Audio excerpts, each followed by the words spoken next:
everybody. Hey, Dirk. Um, yeah, and Dirk had it right on the nose. We're definitely gonna talk about the Linda Day George bastard screaming scene when we get to it. We can even talk about it beforehand. So it looks like Dirk is the only one in the chat right now. So, Dirk, you got your Grindhouse Blu-ray ready. I'm being a little lazy, and I'm gonna have the YouTube link playing. Because, like I said last night about Blood Lake, I would have had to plug in. I know it's not that much trouble to plug in a drive and put the disc in, but I just used the link just to make it a little bit easier on myself. But you guys should be able, Dirk, if you're using the Grindhouse Blue, you should be able to sync up. I've got the YouTube version queued up to where it says Boston 1942. So if you want to go ahead and get that queued up, if you're not already to that part, um, we'll be able to kind of get synced up together. So X-Ray, you got pieces queued up. Hey, Carolina Chupacabra. Um, I might just call you Carolina for short, or Chupacabra or something. Hey, Texas. Uh, oh, sorry about that, Texas. I think I mistakenly might have put 7 previously on one of the links. I thought I changed both of them, but I apologize if I did not. The main reason why I'm starting at 6 is just because I want to. I know it's a Sunday evening, and a lot of you guys have got to go to work, and so I'm just trying to, be considerate of those that want to, call it an early night and not want to stay in here all night, which is basically why I'm not starting at 8 like I normally do for a lot of streams. Now, Texas is probably going to be a little PO'd at me for the fact that I did a bonus watch along last night that was kind of um, a little bit last minute. I think there was maybe a day's advance notice um, about that, and we had one for Blood Lake. But if you missed it and you want to go back and watch all the fun, feel free. That the video should be up on YouTube now, all processed and ready to go. Um, so I'm gonna give other people, in case there's other people that are maybe running late or might be under the assumption, like Texas,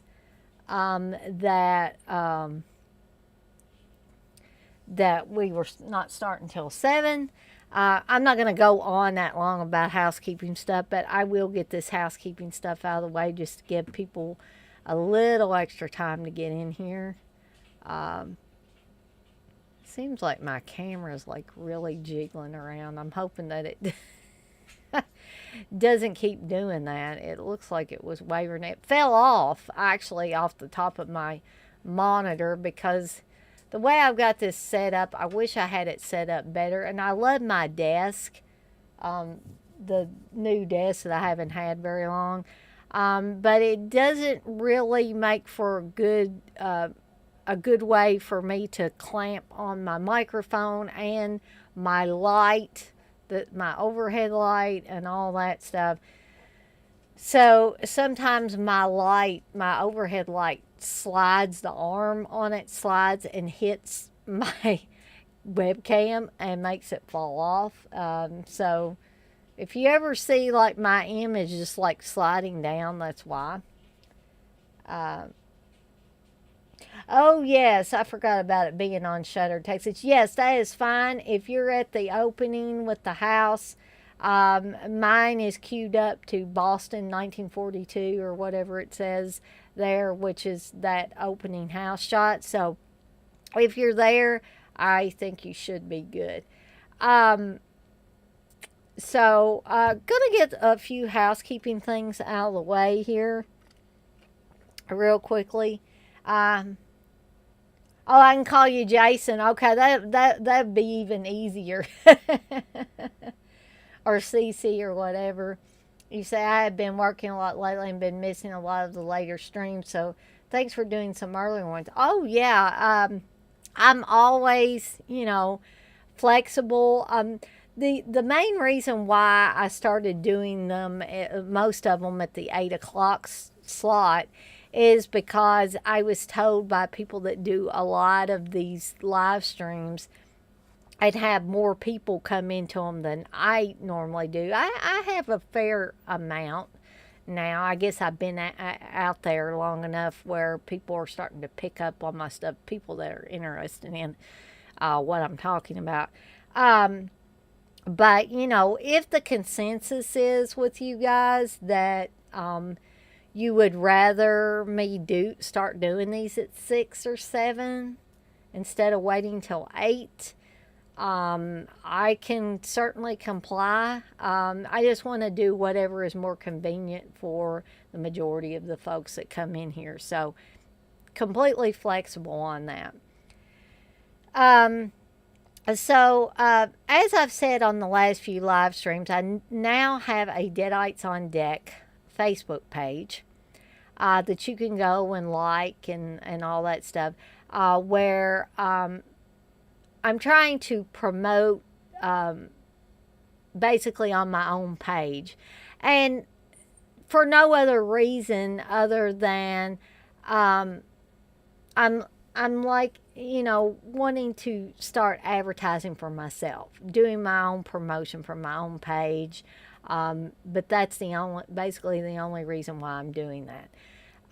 So feel free to click on that link in the description for this video to go to the Deadites on Deck Facebook page, where you can like the page, and then you'll have access to every time I'm planning a stream, I will promote it on that page.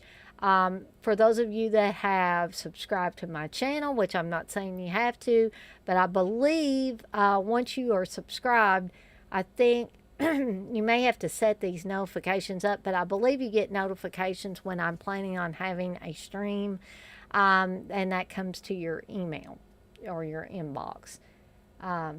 No, Darren, actually, I'm getting housekeeping stuff out of the way, so you haven't missed a thing. I did basically tell everybody whatever version that you're using. I've got mine queued up to Boston 1942, the front of the house shot at the very beginning. So while I'm blabbing away, if you want to get it queued up to there, then we'll be ready to start when we get to that point. I think maybe I might be. Yeah, I think I'm making this shake rather than the camera so much. I think it's my microphone that's just shaking a little bit, but I think it's probably bothering me more than it is you guys. I really need to change the microphone where it's located, or I think it's going to end up this piece on my desk is going to end up weakening and breaking off. So what I really need to do is put it down here, I think, where my keyboard is. But anyway, so if you're interested in joining the Deadites on Deck or liking the Deadites on Deck page where I'm going to be advertising, then feel free. There's also a link to my channel, Evil Dead Chick, where I do the Deadites on Deck streams. So you're probably doing what Dirk's doing. I think Dirk has got the Grindhouse blue that he is using. You may have the Arrow one. I'm not sure, Darren, but I think they're going to be about the same. So anyway, back to what I was saying here. I lose my whole train of thought sometimes. It's not your guys' fault. It's just the way I am. There's also a link to my Evil Dead Chick channel where I do all my streams. There is a link to my Etsy shop, the Morbid Beauty Boutique, where you can get some horror candles, some Last Driving candles, some horror stickers, Last Drive-In stickers. Soon I'm going to have some little Tony stickers from Blood Lake. And some other assorted Blood Lake stickers available. I have the little Tony ones printed out, some printed out, but I don't have them up on the storefront yet. There's also there's also a link to my TeePublic page, the Dana on Deck. And the reason why I had to put Dana on Deck is because it wouldn't let me put Deadites or anything in there, because evidently that's copyrighted, I'm guessing, because they kept taking my shop down every time I did that. Or I had any imagery from the movie, even though they said that you could use imagery from the movie, but whatever. I'm over that now. So, yeah, you want that goddamn Bob sticker. I'm going to have to comply with that, Texas. I really am. Um, yeah, I think it's the same transfer too, Darren. Dougie said, like, comment, share, and subscribe to everyone in the chat. Hey, Craig. Um, I'm going to have to come up with something cool and catchy like the Dead Pit Boys, where they did their little thing.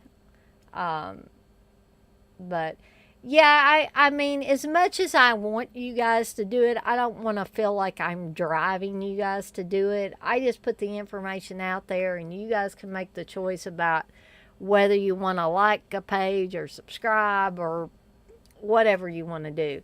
Um, but thanks for the advertisement, though, Dirk. I appreciate that.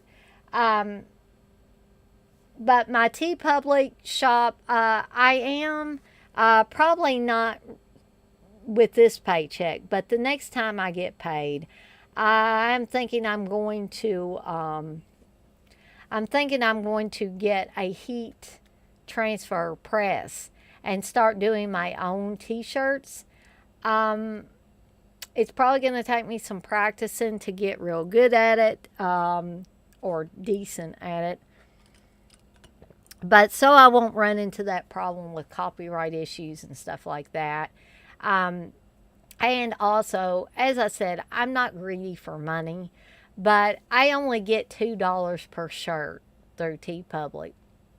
And I appreciate everyone that has bought a shirt through TeePublic.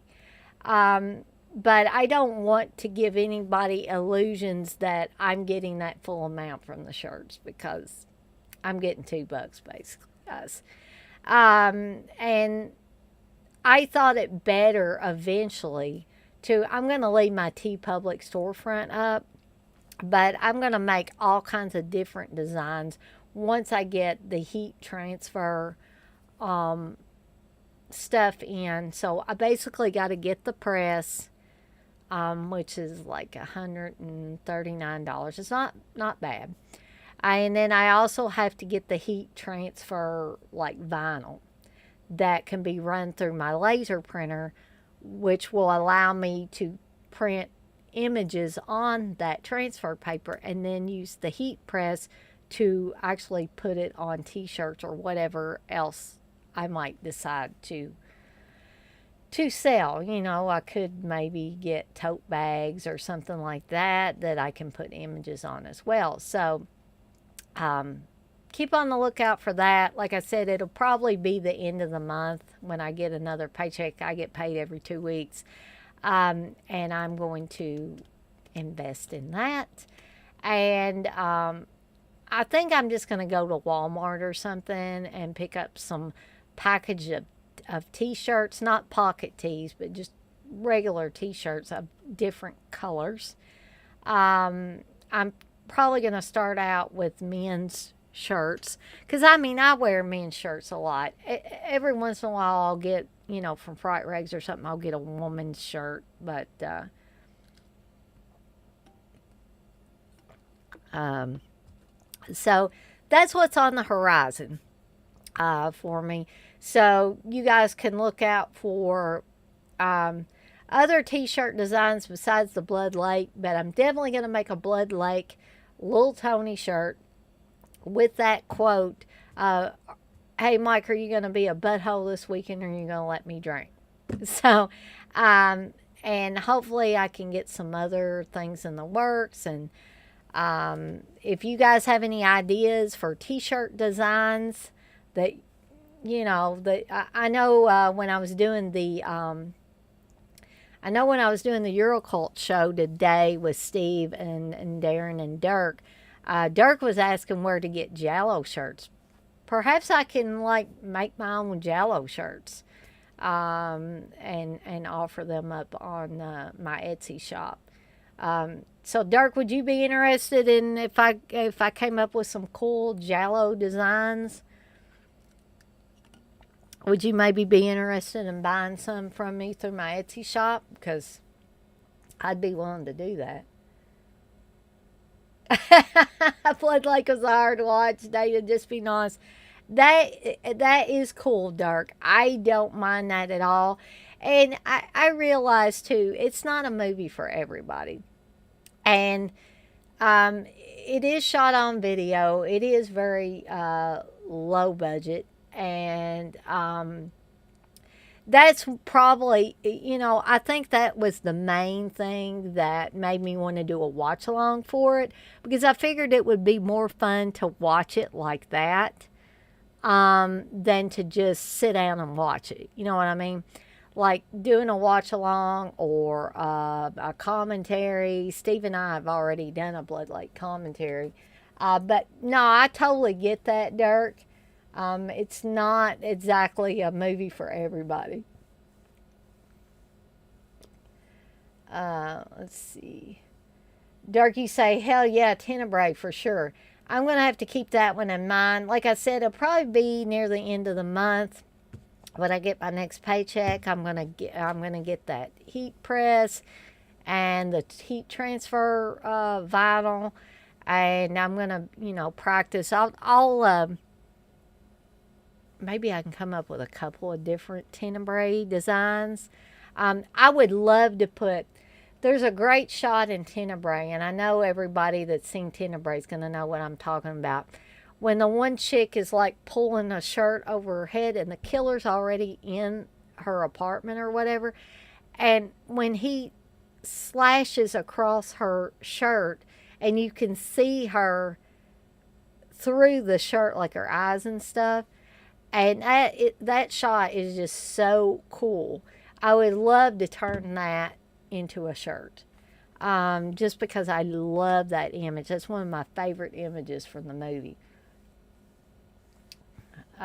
Texas, you say, I'd buy a torso shirt as long as you don't hate on it. I promise. I promise. I will. Torso sounds plausible too, that I could do that. Dougie said, I know some of my shit is hard for some too, LOL. I think everybody has certain things that they enjoy or like that may not be everybody else's cup of tea. You know what I mean?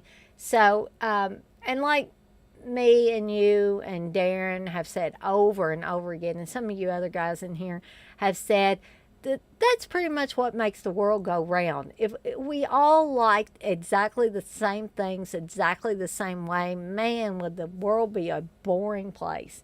So I like these different viewpoints. Four flies on gray velvet, that would be, I bet I could come up with some kind of imagery for that too. That would be cool, especially on a shirt. Yeah. So, you guys have thrown me out some great ideas there. And as I told John last night when I was doing the Blood Lake watch along, barring anything worse happening with me health wise, I would be more than happy to do another bonus watch along next month. um, like the first Saturday in September, um, doing a Blood Hook watch along. So you guys be on the lookout for my advertising for that in case you're interested in. Willy Wonka and the Jello Factory. That would be awesome. I've got to come up with some kind of image though that has some J and B on it or something. That would be really cool. Um, so you guys, you can keep chatting, but it is 6:24. So I wanted, even though Pieces is not a super long movie, I did want to go ahead and get the party started. Um, that that tenebrae rip you was talking about would be cool on a shirt. I'd have to get it white. Yeah, I'm planning on having different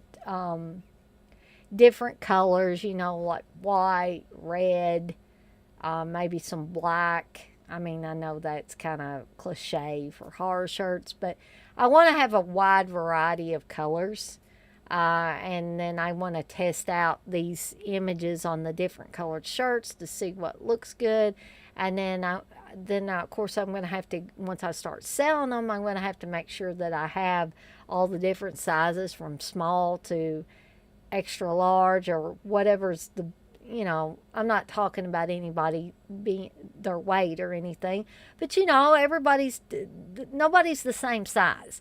So I want to make sure that I have all the most popular sizes, and then some of the baby sizes that not a lot of people ask for, but like the largest sizes I can get at like Walmart or something, which might be triple extra large, might be the biggest I can get at like Walmart. I'm not really sure.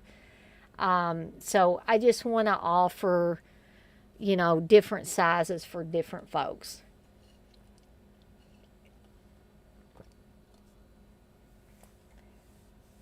Derek, you say yellow too for the jelly. Yeah, exactly. And Darren, you said, good idea. You won't have to censor any images either. No, I shouldn't have to. Derek, you said, I'm a big old bastard 2X. I, yeah, but I've seen pictures of you, Derek. You don't look that large. Um, but a 2X will be comfortable. I'm going to sneeze. Excuse me. Oh, my. Uh, and lately, when I get started sneezing, sometimes it's just like 3 or 4 times in a row. No, I shouldn't, like Darren says, I shouldn't have to censor them. I may have to look at Etsy's policy on stuff like that. I mean, I don't want them to think I'm doing porn or something like that. But, um, there are some images, that people would put on shirts where there's been a nipple shown, some breast shown, stuff like that. I'm not talking about getting super vulgar or anything, but there might be a nipple or breast shot here or there, especially with those Jello shirts.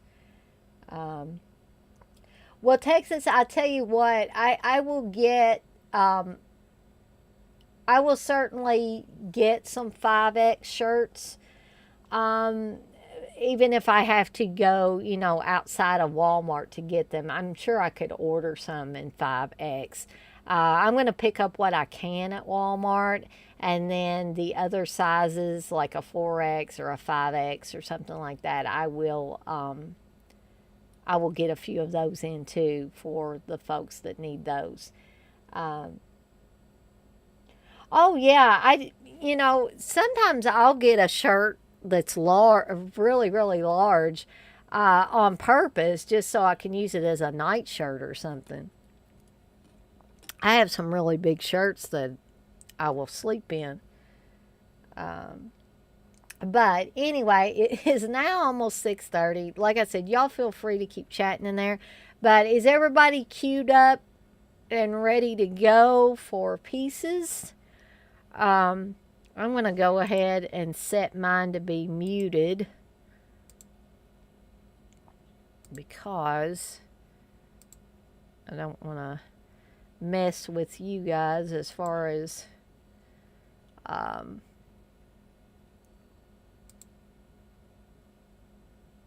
as far as like my audio carrying over. And like, I've seen these movies so many times that I really don't need the audio playing. So Darren, you're all queued up, X-rays queued and waiting. um Dirk, are you ready? Texas, Craig, Jason. Okay, Jason's ready to go. Okay, so I'm going to give it about, I'll wait till 6:30 and we'll start 6:30 on the dot. So Texas, you're ready. Dirk's ready. Okay, we'll give it a few more seconds till it flips on over to 6:30, and then I'll do the 3, 2, 1, and we can hit at 1 we can hit play, and we'll get the party started here. So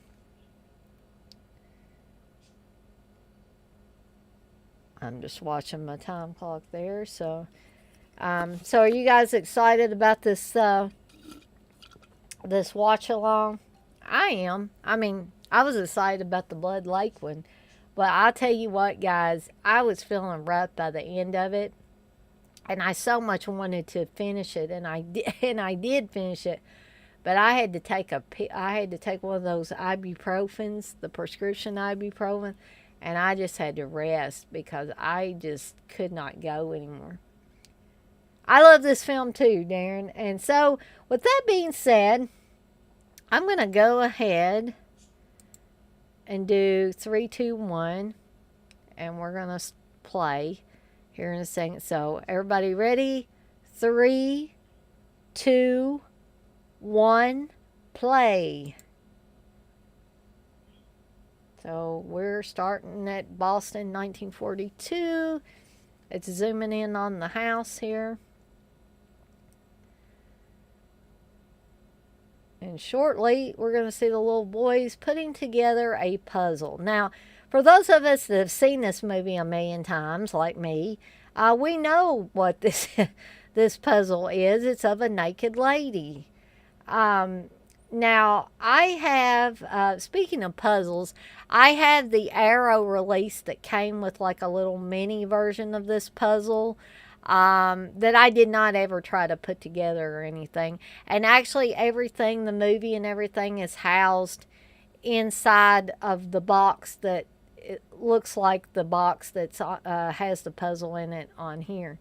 And the mother's really like pissed. I don't know. I don't know why she's so mad.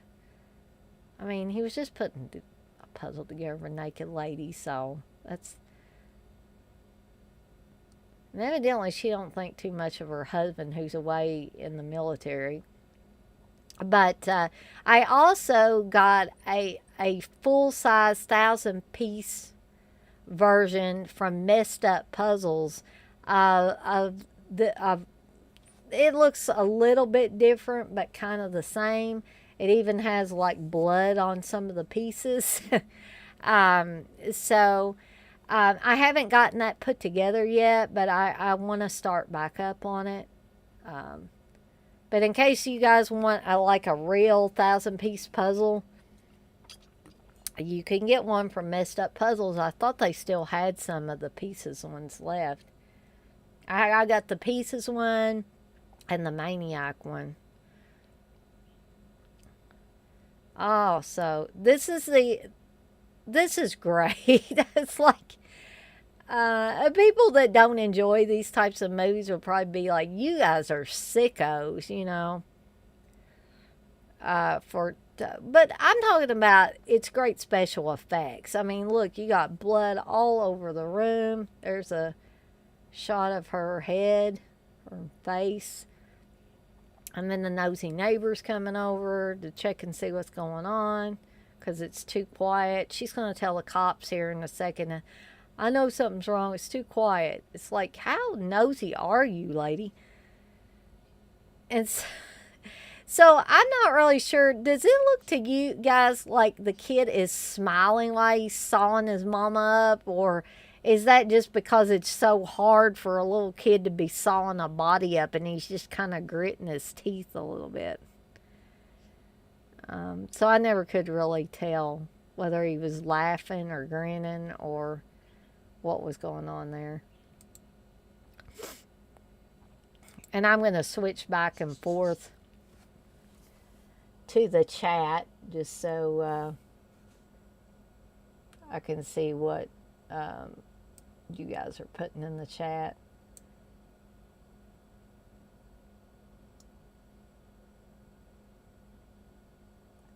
Darky say, yeah, Pieces is great, like Tony the Tiger. Exactly. X-Ray, you say his mom really overreacted. LOL. Yeah. The mother is extremely histrionic. Darren, you say people went nuts over some puzzles when it came out. Dirk, you say she's pissed at her whoring husband. Texas, you say he didn't even get to the coochie, lousy bitch. No, there was a big hole there. Yeah, I don't know, X-Ray, who the puzzle lady is. You say, like, I wonder if the puzzle was made just for this movie or it was some nudie puzzle they found in a porn store. Yeah, I don't know. I have not heard. Darren, you say, best start to a movie ever. I agree. Jason, you say, LOL. X-Ray, you say that kid is a sicko. Texas, you say, yeah, yes, he's enjoying himself. Dirk, you say, yeah, he's happy. X-Ray, you say, also, I don't think touch-tone phones existed in the 40s. No, you're actually right, X-Ray, and that, I think, is listed as a goof, because, that has been mentioned. So good eye on that one. Jason, you say, finally got to finish this puzzle. Texas, you say, he should be smoking a cigarette. Darren, you say, the push button phone always makes me laugh as that wasn't out then. Texas, you say, there's some head in the closet. Yeah, I like that shot as well. There are a whole bunch of memorable shots in this movie. Texas, you say, there's some head in, Darren, you say, and that Patriots banner. X-Ray, you said the music is a big reason the movie works. I always did enjoy the music.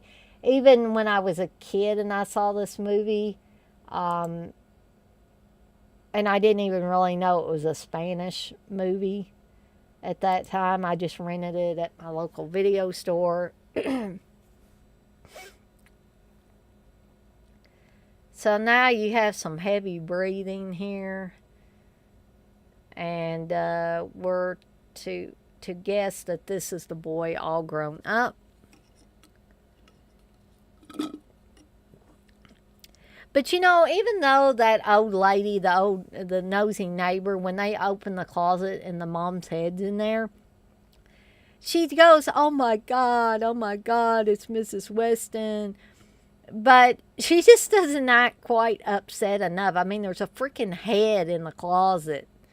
And here's another thing. How in the heck did he get his mama's, like, bloody dress and shoes?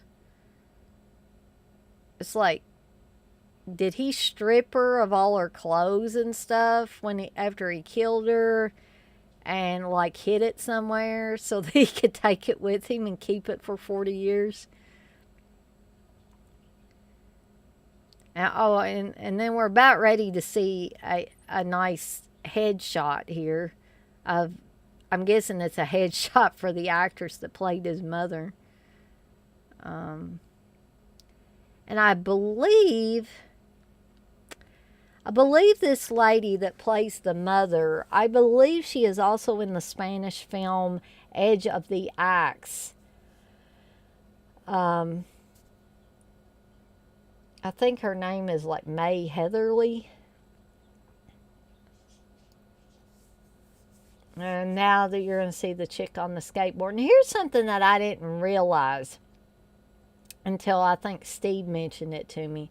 The chick that runs into the glass here, and I always assumed when I was younger and watching this that it either like injured her real bad or killed her.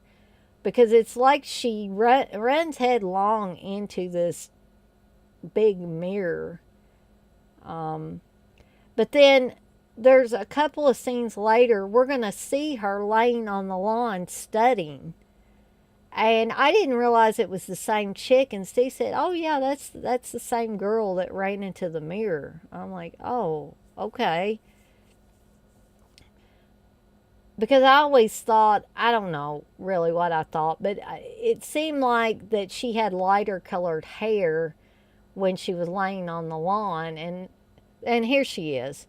So Steve says that's the same chick. So it looks like she's got the same jacket that she's laying on. Um, so her hair looks darker in some shots and lighter in some. I guess it's just the way the light is hitting.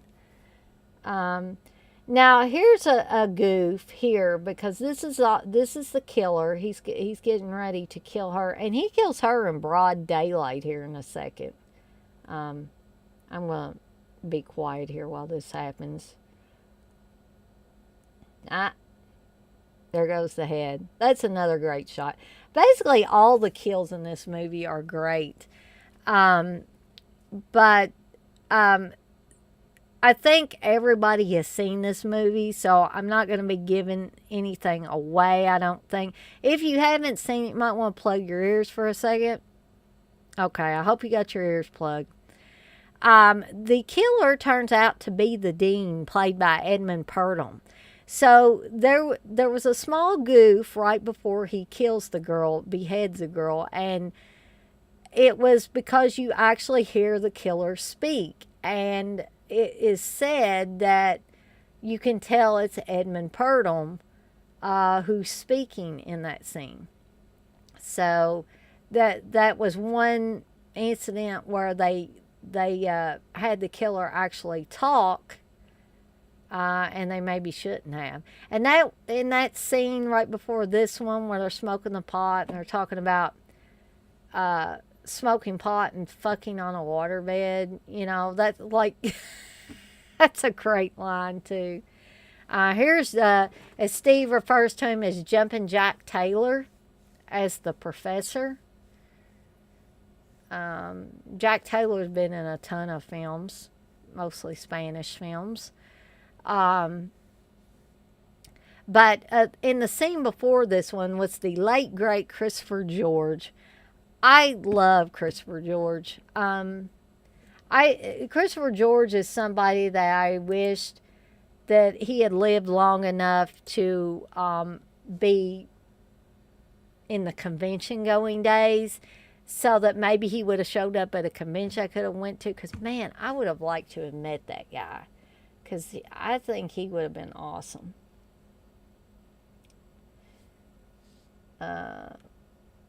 Let's see. Actually, so the skateboard sequence is one of the many jarring sequences in this. The movie has a very surrealistic quality.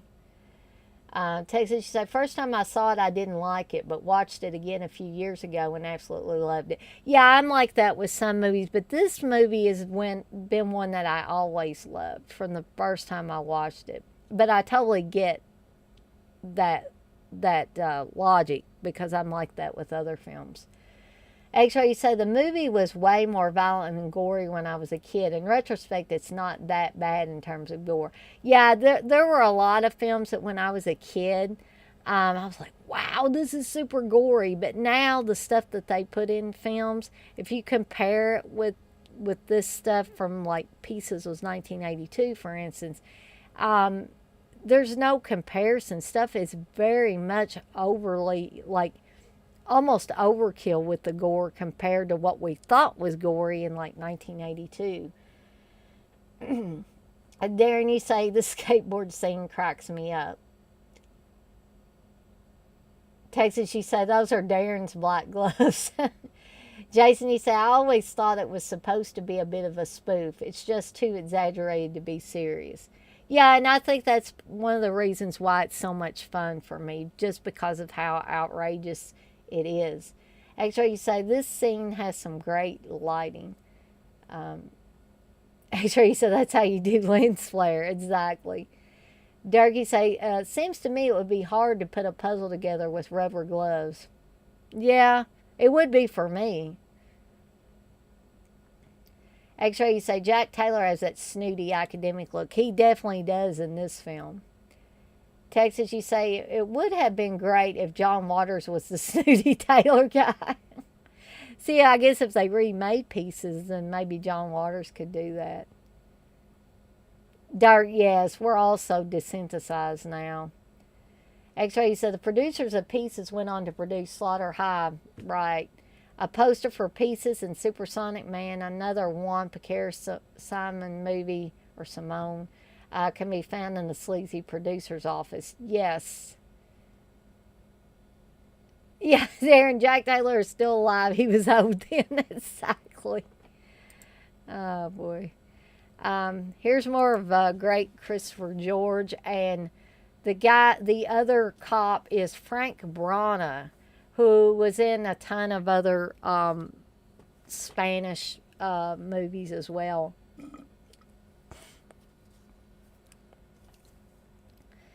So I think it's actually hinted that Jack Taylor's character, Professor Brown, is gay, and then at one point, Edmund Purdom even says that he's gay, or homosexual, as he puts it.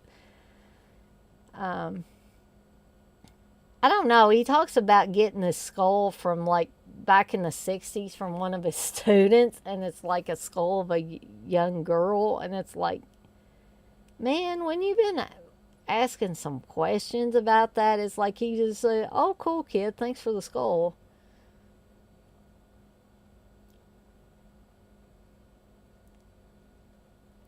Jack Taylor also has these piercing eyes, like piercing blue eyes.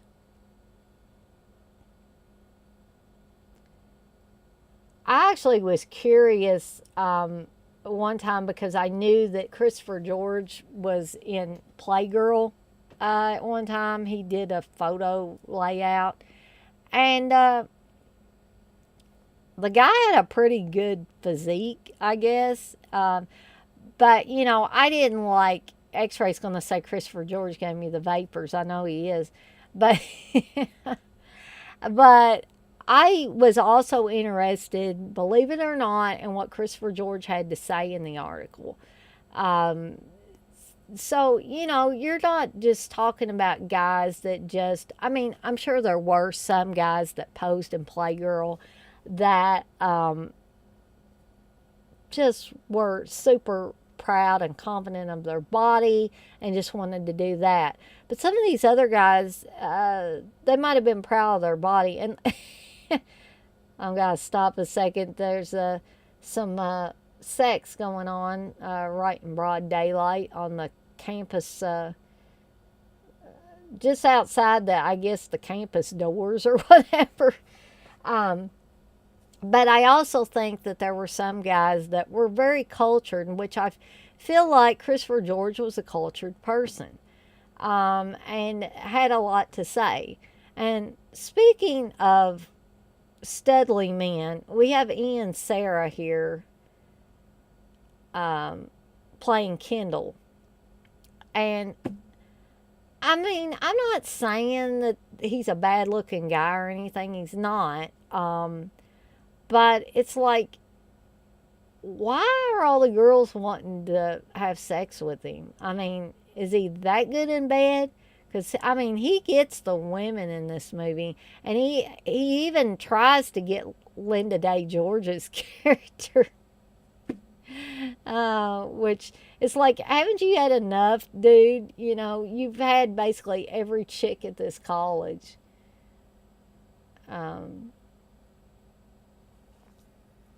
He's almost like a gigolo or something.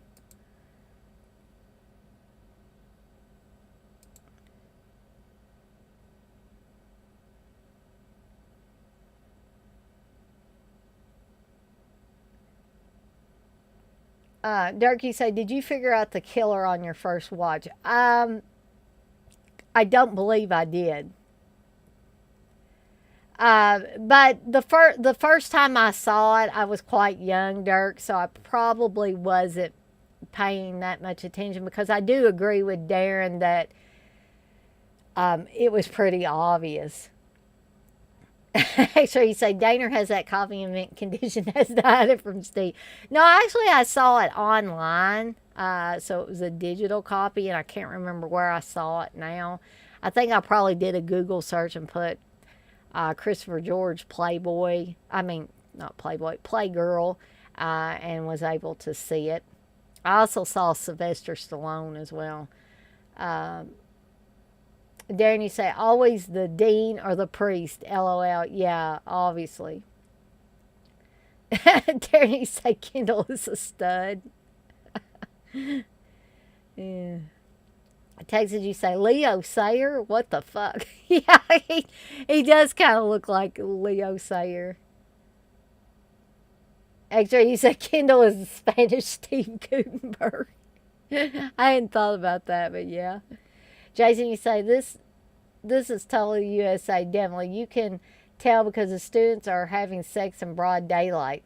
It's what the Spanish thought of us, I guess. Yeah, actually, when Joe Bob Briggs talks about this, he said that this obviously was what Juan Pierre Simon or Simon thought that American college students talked about, like smoking pot and fucking on water beds, and that they just had sex at the drop of a hat out in the middle of the on the campus grounds in broad daylight,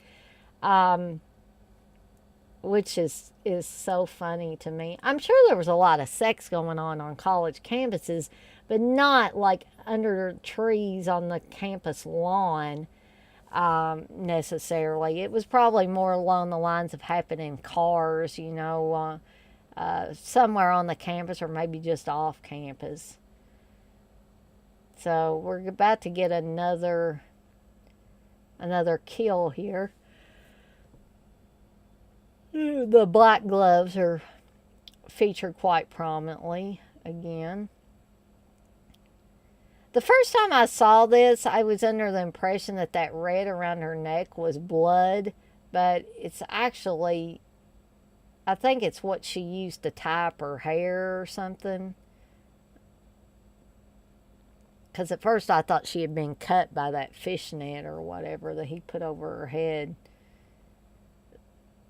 It's like, this must be the slowest chick in the history of women to be able to get up. Is she really that dazed that she can't get out of the way? This guy is obviously coming at her with a very large chainsaw.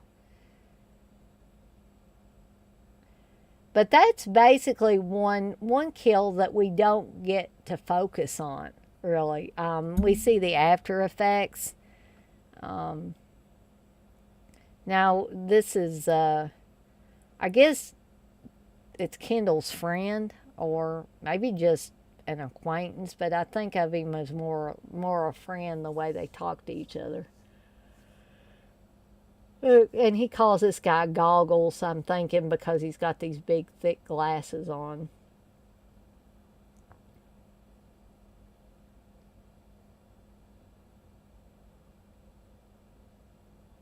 And that sweater, that is a lame ass sweater that Kendall's got on. I don't think that sweater would really help you get chicks. What do you guys think?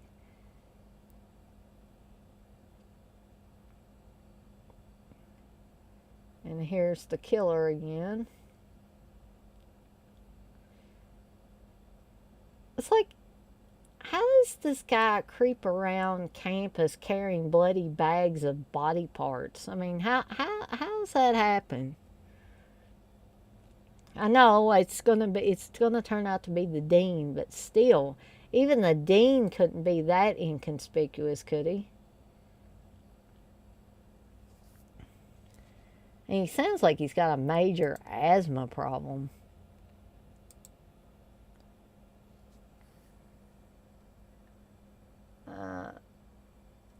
Dirk, you say, I always thought, what the fuck with this music here at the pool? X-Ray, you say, I worked at a college. The library stacks was a popular area for shenanigans.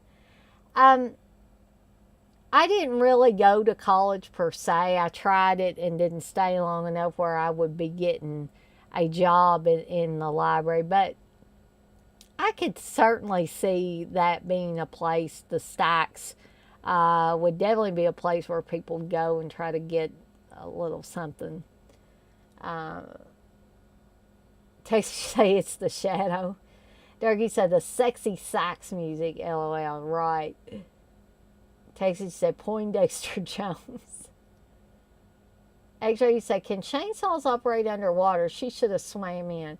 Yeah, that might have been a good idea. Of course, we wouldn't have had much of a movie if people were smart. Durkee say, or that hair, lol. Yeah, that hair is crazy. Darren, you said Kendall can pull women whatever he wears. Evidently so in this movie. Jason, you say, I love the scene where he tries to hide the chainsaw behind his back. I think it's in the elevator. Yeah, he kind of tries to make it like, I don't have anything. X-Ray, you say, probably no cameras and less security back then. Oh, I'm sure there was probably no cameras at all. I think my light just went out. I can maybe change it out. Here's here's the shot though. This is the aftermath of this killing at the poolside killing. The parts here actually look like mannequin pieces.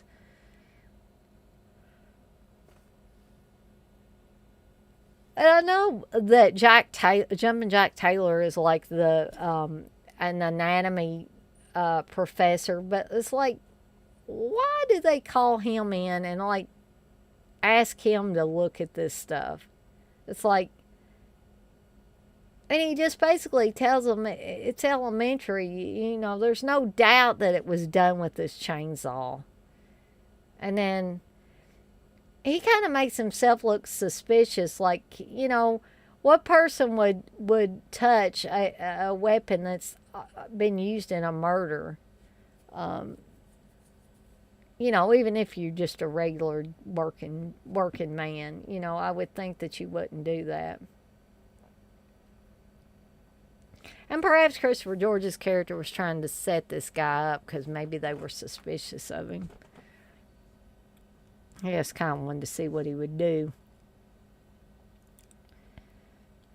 I really like Frank Branagh's character in this as well. I think he complements Christopher George's character as well. And there's this whole kind of comedy element between the two. I'm guessing that Christopher George's character was trying to quit smoking, but he keeps sticking cigarettes in his mouth or cigars or whatever, and wants Frank Branagh to give him a light every time, and he always says, "Give it up, Lieutenant." You know, like, you know, I don't have a lighter. Like, does this guy goggles? Doesn't he look like the biggest dork? I think his name's Byron Schwartz. Is his real name in this? But look at that. I mean, look at that ensemble. That is Geek City. And not even on the geek level like us horror fans are. That's like extreme geek level. I love Edmund Purdom's looks in this movie. He just, he's trying to look serious, but there's something off about him this entire film. That, like Darren said, it's obvious that the dean is the one that's doing this.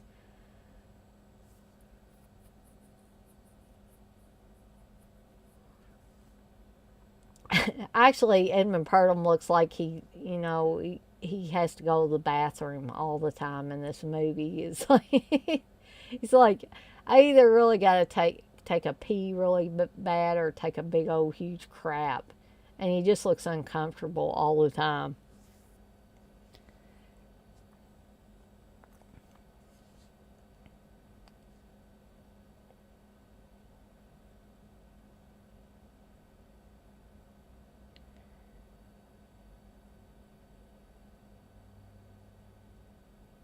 See, he looks uncomfortable now, too. He's like, we all get out of my office. I gotta go take a crap.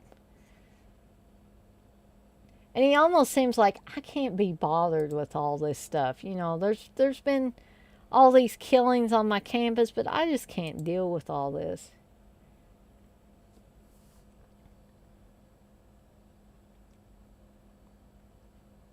Dougie say Brutus from Popeye is pissed. Exactly. X-Ray, you say Paul Smith is the poor man's Bud Spencer. Yep. Darren, you say Jack Taylor got to basically spell it out to the policeman that the killing was done with the chainsaw. Brilliant. Right. Derek, you say he wouldn't even be allowed to be at the crime scene. LOL. Not really. But again, maybe that's how the Spanish people thought that Americans handled a crime scene. I don't know. Actually, you say Edmund Purtle played the president of the new Confederacy in 2019 after the fall of New York. Yep. Darren, you say, and a priest and absurd, exactly. X-Ray, you say colleges totally would try to keep something like this under wraps, but now we have the internet. Yeah, I could see at any point in time, not just then in 1982. I could see it happening now. Um, oh goodness.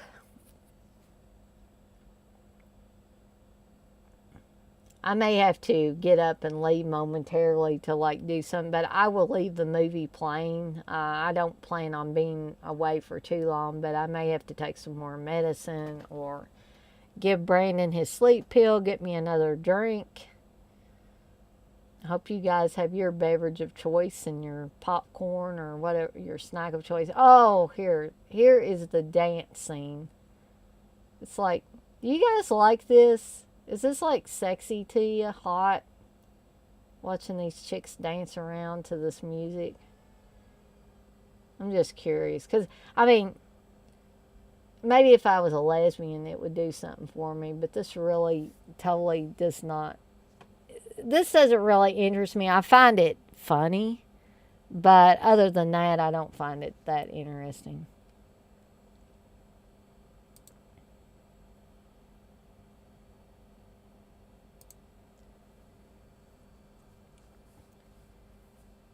Actually, you say Columbia University pulls this kind of shit all the time with their controversies. Yeah. Jazzercise, that's exactly right. Darren, you said this reminds me of Murder Rock. Yeah. Actually, you say this is the one song people wanted on the original soundtrack and they couldn't find it. Yeah, I'm not saying it's a bad song. I'm just saying that scene, for me, other than being humorous, um, could have been, in my opinion, just totally left out of the film. But then it might not have made sense why this one chick that gets killed later and gets her arms lopped off, actually the one that's going to the bathroom right now, um, it might not have made much sense for her to be doing like a dance routine by herself in the studio if they didn't show this before. Maybe they had to establish that she was in a dance class.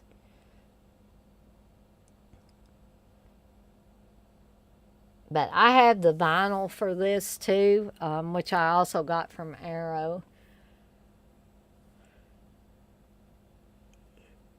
Sorry, guys. Whew-wee. I was thinking this energy drink I was drinking would keep me from yawning that much. Maybe I need a little orange juice.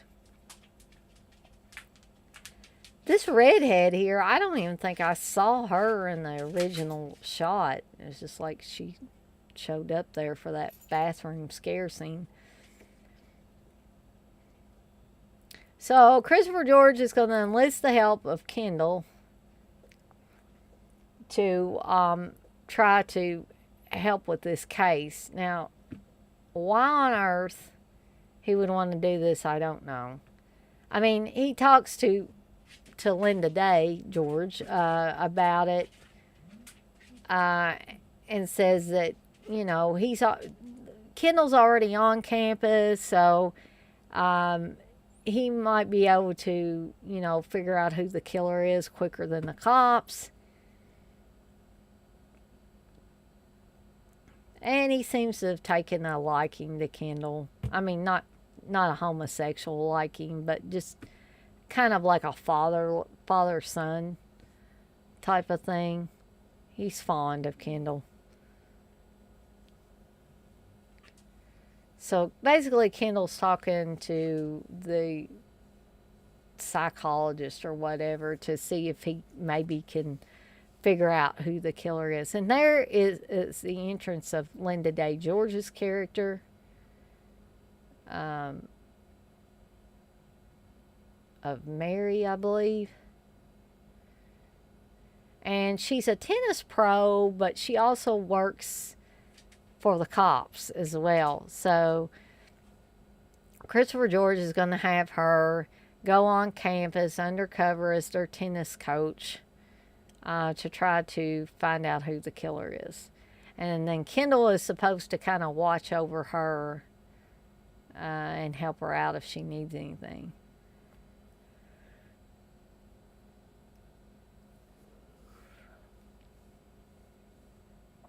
Mary Riggs, I think that's her name on here.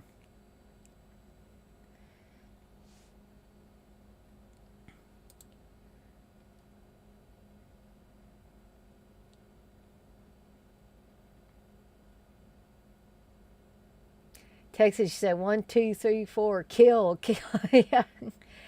It's the breather. Yeah. X-ray, you say maybe jazzercise was seen as an American phenomenon. The director threw it in because of that. It's possible. Dirk, you say murder rock dance scenes are better. LOL. Yeah. Darren, you say there's a killer at large and nobody suspects a man dressed from head to toe in black. X-ray, you say I never got this part. Is Linda Day a cop or a tennis player? It's never really explained. I think it kind of is, but she tells Kendall that because Kendall says, "What's a tennis pro doing in a place like this?" And she says, "This place is my living." So I guess working in a police station is her 9 to 5, and then being a tennis pro is like what she does on the weekends. I don't know. Actually, you say if Linda was an undercover cop, you'd think she'd be packing heat. Yeah. X-ray, you say tennis pro or not, she's a civilian. It's weird.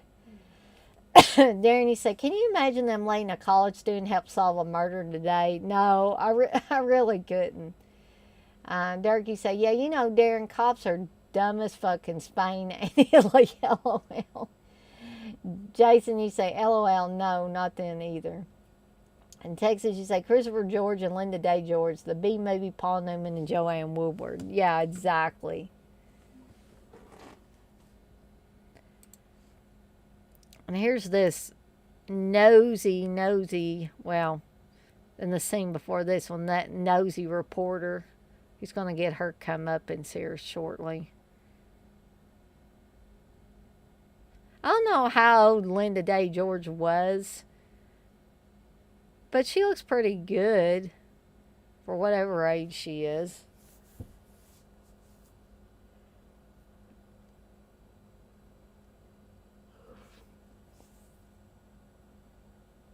She looks pretty athletic, in my opinion.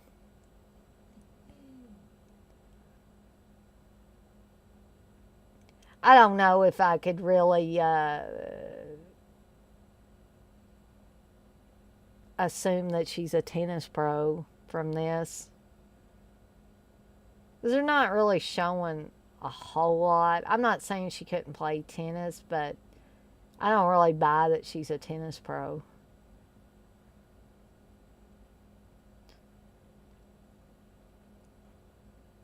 I've never watched much tennis, though. Not actually been a big fan of tennis. It's like, how many people are freaking smoking at this thing? It looked like there were a bunch of people with cigarettes.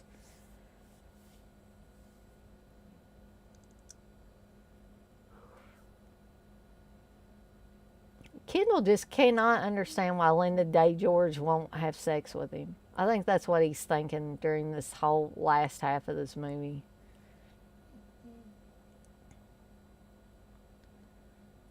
Evidently, everybody likes Linda Day George. Look at Edmund Purdom there.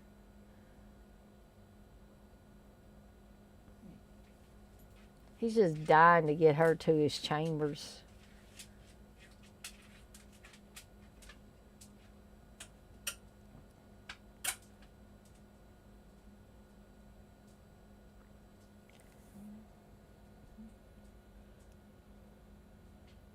Oof.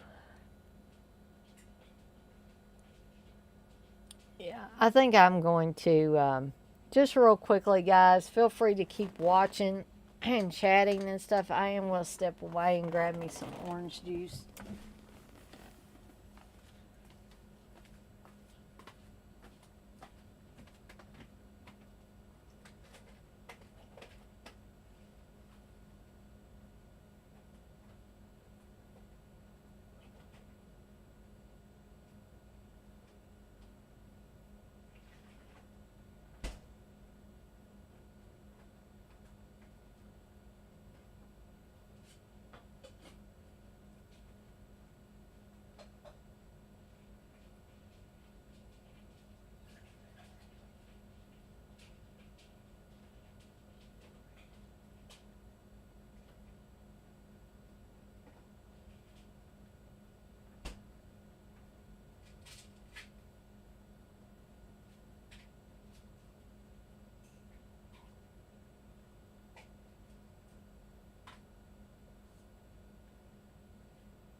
Okay, I don't think I missed much there.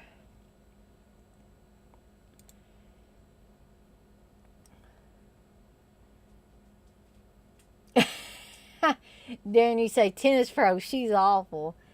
Texas, you say Margaret Thatcher watching in the stands. Dirk, you say, yeah, there wasn't a wide shot of them playing. Darren, you say she needs to work on her lab.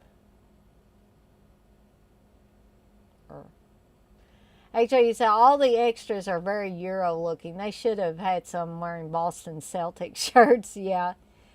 Darren, he says Slaughterhouse was another made in England, but it said in America. It actually had me fooled. Funny enough, same makers of this film. Yep.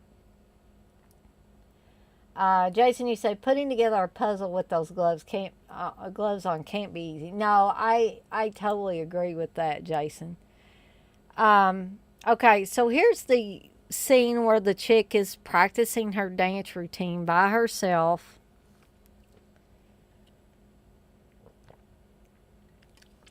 She's evidently got the perfect arms that the killer's looking for.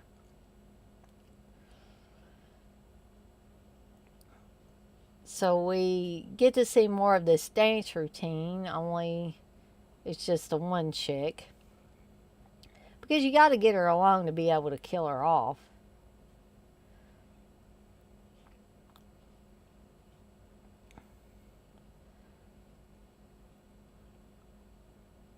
There's a little bitty radio.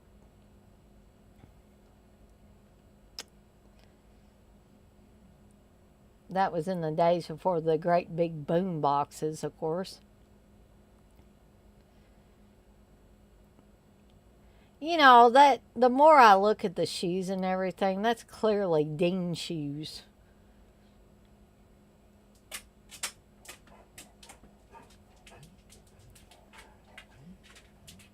Brandon's very, it ain't even 8 o'clock, but he's very restless. 8 o'clock's usually when he gets his pill. More shots of the killer's feet. And she obviously can hear somebody wrestling around, so she's kind of nervous. That like who's creeping around, who might be on the other side of this door. I better get the hell out of here. She's feeling like there's something that's not exactly right.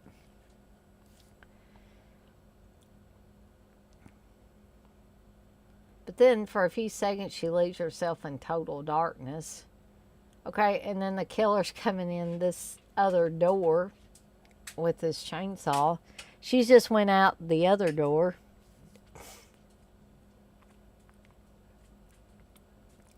Again, too, he can walk as slow as he freaking wants. She's running practically, and he'll still be able to, be there when she gets in the elevator or shortly thereafter. This is this is literally like a Halloween 2 Michael Myers shot.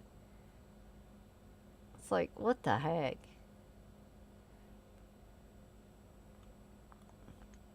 I'm not sure who stole from who there, but that is clearly, that looks just like the shot where Michael Myers is walking down the stairs in Halloween 2. See? And he's there, and he was just walking, and she was running. So it's like, is this kind of like Jason or something? You can just pop up and vanish from one place, show up another place. I didn't think there was anything supernatural about him. Yeah, there he is with holding the chainsaw behind his back like, oh, I don't have anything. I don't have any weapon. Oh, no.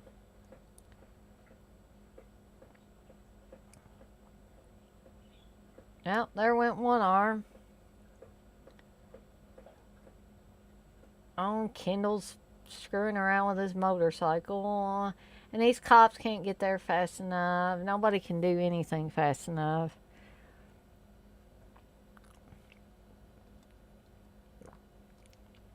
So Kendall says, I'm going to jump through the window. These cops are totally useless, though. I mean, at least Kendall's doing something. He's basically doing all the legwork for them. They act like they became cops today.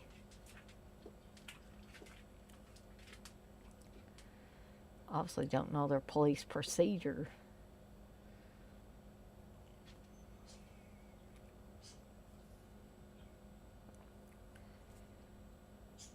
Well, she's a bloody mess. And then the other guy vomits. You want to talk about totally useless. He's the most useless of the two cops.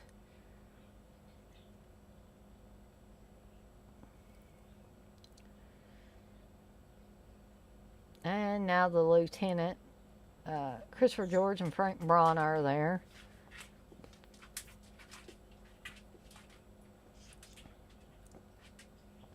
I love that. They obviously want us to believe it's Boston.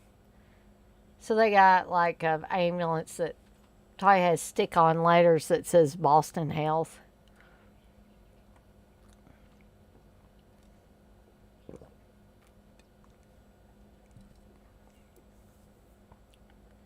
There, Christopher George is again with another cigar, which he's never going to light.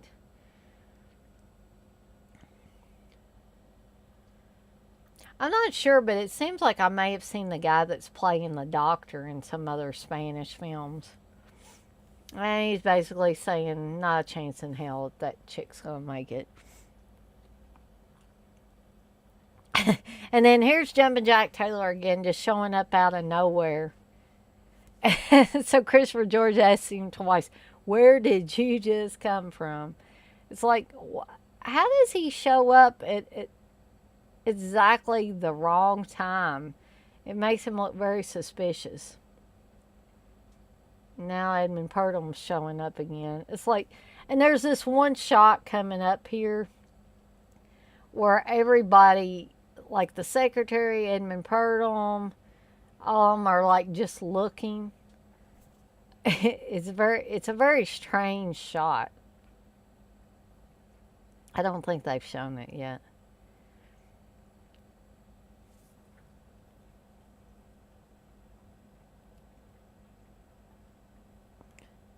I think Christopher George says, I'm up a tree with this guy.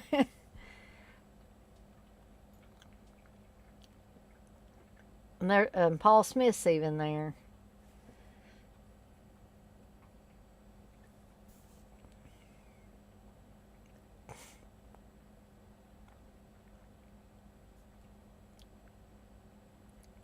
I think this might be the shot. Kendall's in the shot too, and you got. Oh gosh, now here's Kendall the stud. This chick. I think there's a Friday the 13th poster up here on the wall in this dorm room. And I'm not sure if it's her dorm room or Kendall's. We're going to get an ass shot here and a penis shot. So, if you're interested.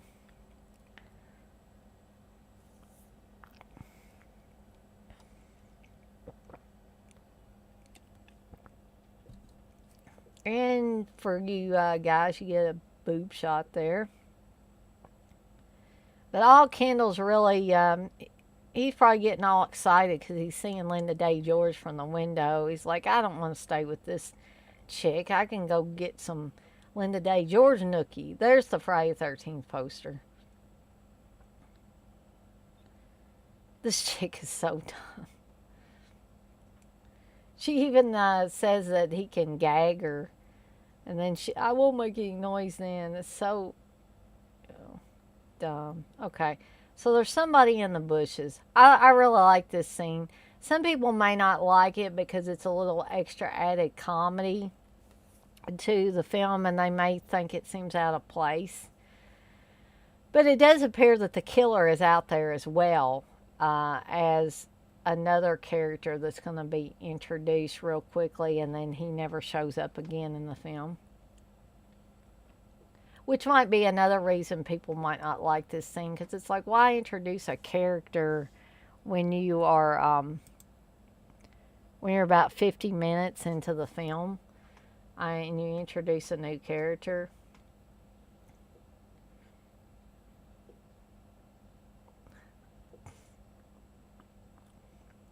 I'm not so sure, but she may have a gun on her here, but I can't remember. Maybe it's just the flashlight. But, you know, I'm beginning to wonder why would they send her in as an undercover cop and not let her pack heat? No, I think she actually does have a gun. She has a really small gun. Because she says something at one point about, yeah, there the gun is. And I think that this guy is Bruce Lee, who was one of the Bruce Lee clones. He was probably one of the better Bruce Lee clones.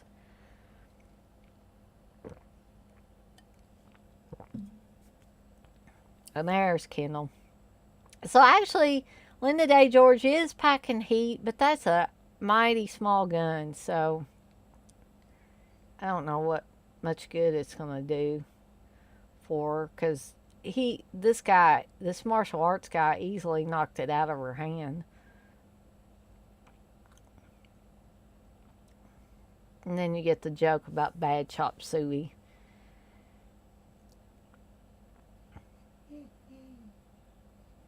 Brandon must not like this movie because he's whining.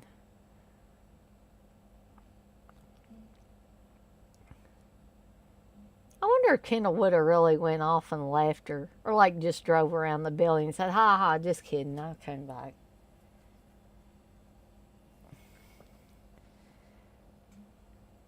And I think this is when he drops her off, he like wants to come in for like a nightcap, I think. Because he asks her, aren't you making coffee? And she's like, some other night. You know? Strangely enough, that doesn't look like Linda Day George on the back of that motorcycle. I mean, I know it's kind of in shadow. And here's this nosy ass journalist who's about to meet her maker. Because she just can't stay away from this damn college.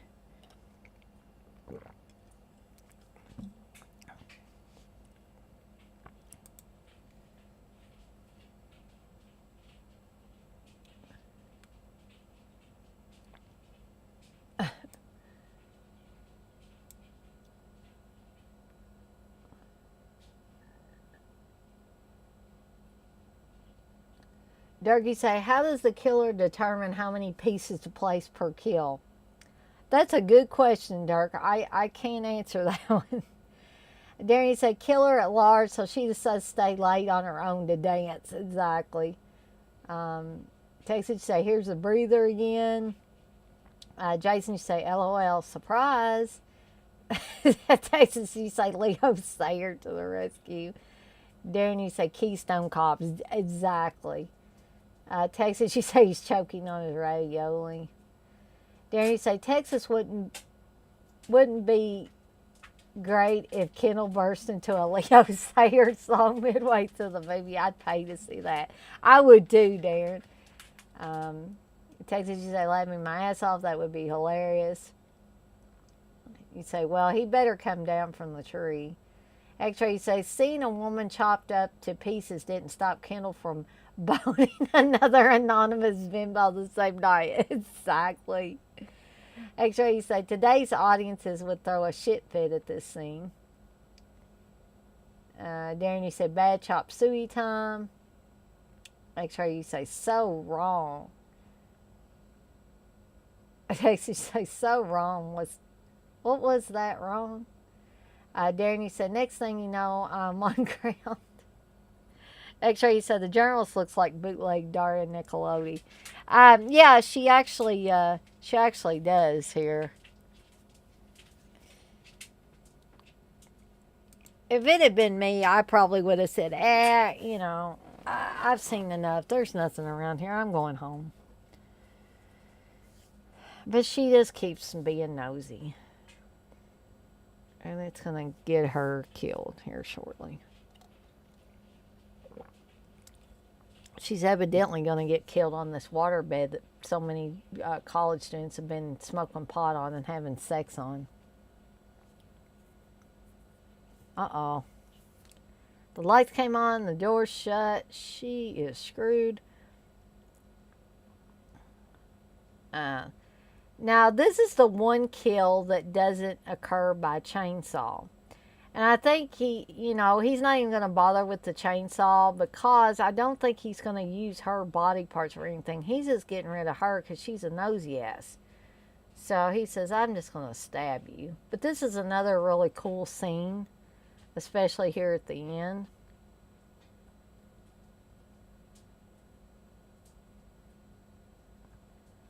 And boy, is she a bloody mess.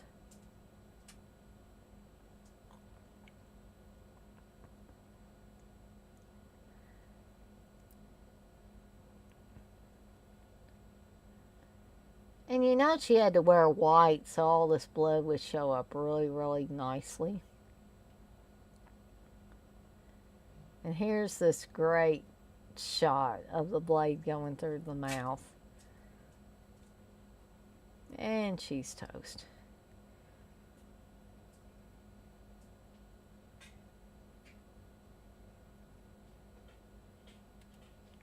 Oh yeah, Kendall's trying to get some nookie here.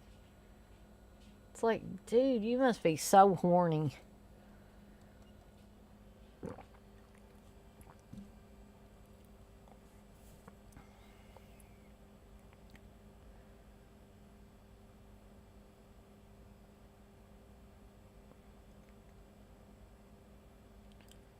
I'll give you another kiss, but yeah, I'm not gonna have sex with you, Kendall. Sorry. That mask is cool though, but I don't know what, why, why is this guy, why is Goggles like following him around, and why is he all of a sudden got this punk like jacket on? It's like he went from Nerd City to like now I'm a punk. He likes to play pranks on people.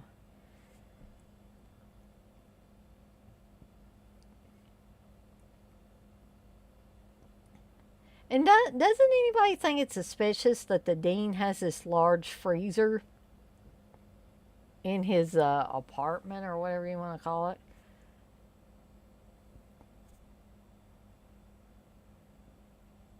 Now he actually did the vagina shot, so, or the coochie shot as you guys said earlier.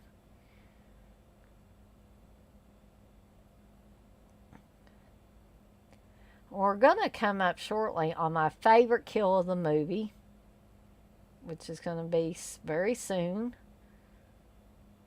And I think you guys that have all watched this know exactly what I'm talking about, because you want to know the truth, this is the most realistic kill in the movie, and it's probably one of the most realistic kills I've seen in any horror movie.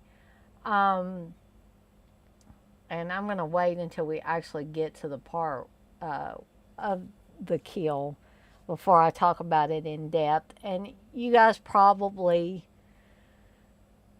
you guys that have seen a lot of this movie a lot and know about all the background of the movie probably know what I'm going to say. Why in the hell is she so red on her skin? It's like, looks like she's been in a wrestling match and somebody's been slapping her. You know how they slap the wrestlers in the chest or something and they get real red? It's like, has she got the water that hot?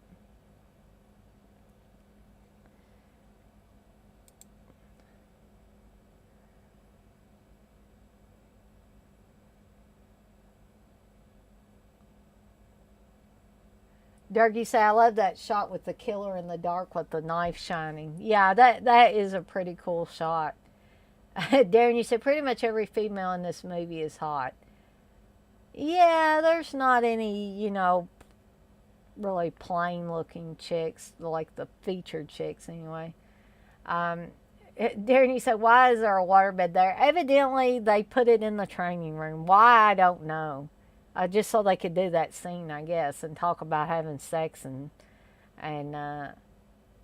smoking pot on a waterbed. Dougie said, right, Darren, waterbeds were cool, I guess, LOL. Actually, you said, Kendall pays for his promiscuous by the end. Yes, he does. Yes, he does. Okay, so now this chick is getting, she was able to put her pants on, but nothing else. So we get this extended topless shot where she's running around trying to get away from the killer.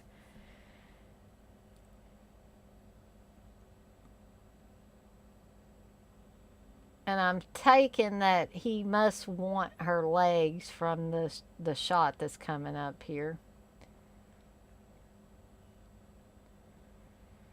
Yeah, I know she's desperate to try to find some place to hide, but, a bathroom stall, nah, that's really not going to work.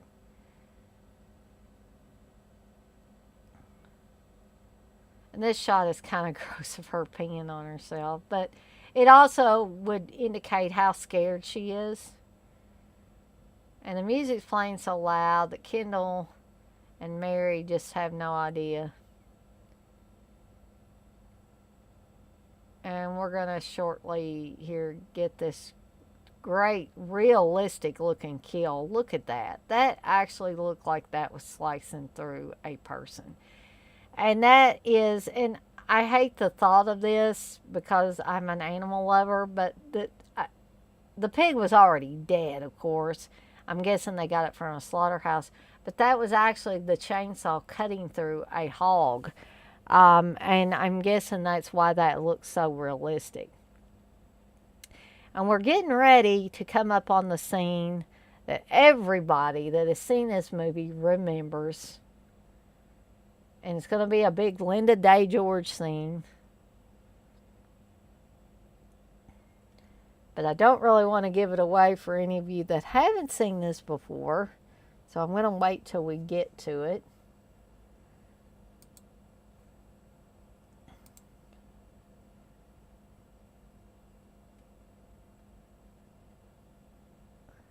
Texas, you say he stowed the jacket off some punks for some glue. Darky say, reminds me of Shelley from Friday the 13th Part 3. Yeah, playing the pranks. X-Ray says she's ready from all that Kendall sex. Yeah, gratuitous nudity right on cue. You are correct, Darren. Yes, X-Ray, her peeing on herself makes the scene more disturbing. Turkey said, yeah, just lean against the door. Brilliant. Yeah, Darren, I agree that this is probably the best kill in the movie.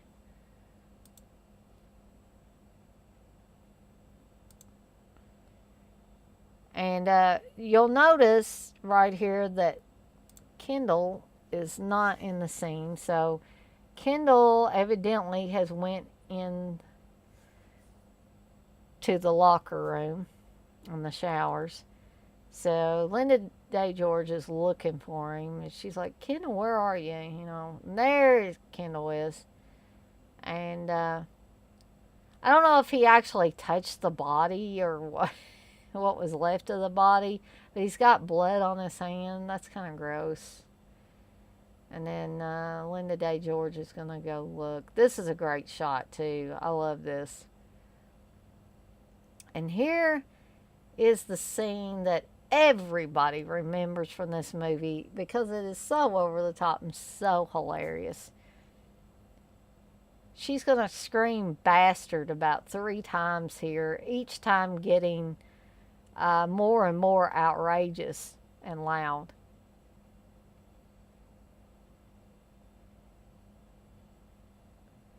This is great.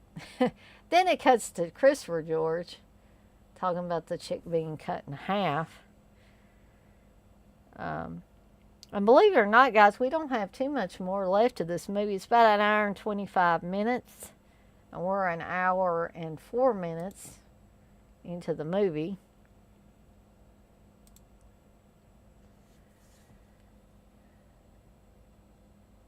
Yes, Dirk, that was a pig that they cut. Dirk, you say, "You bastard." Yeah, I can't even do it like her. It's great.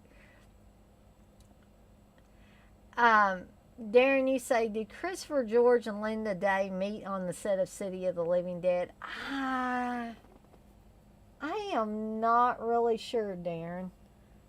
Um, I'd have to look into that. Yeah, this movie is one that always does tend to fly by. It's like blink and it's almost over.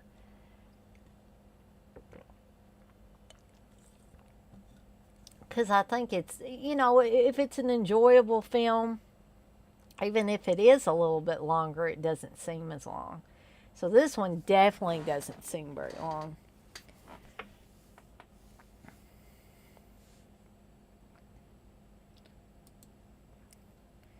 So he's trying to put his mama's shoes on the tennis player's feet, and it's not exactly fitting the way he wants. So now we see Linda Day George's feet, and we know what's going to happen. We have a pretty damn good idea. Here's Jumpin' Jack Taylor again. And like, Jack Taylor is really pissy in this scene. It's like, he seemed moody the whole movie, but like, why is he being so pissy towards Linda Day George? He acts like a guy that's got something to hide.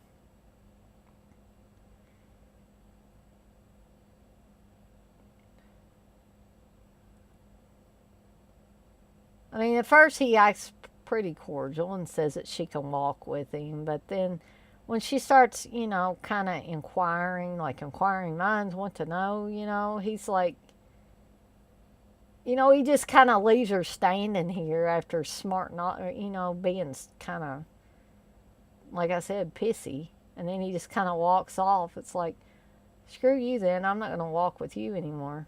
Yeah, this is where he gets really kind of nasty.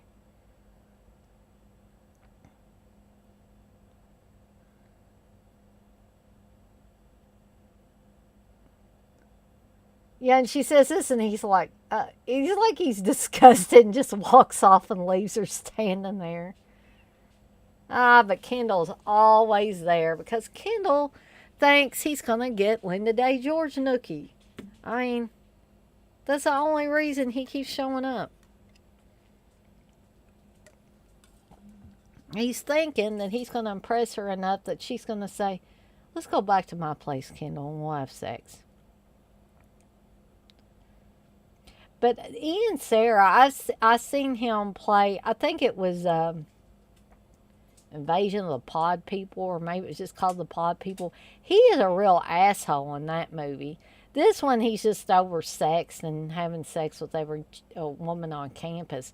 But in the Pod People movie, and I was thinking Frank Brano's on it too, but he's just an asshole. I think he's in a band, a rock band, and he like treats everybody like shit. So I like his character on here better than Pod People.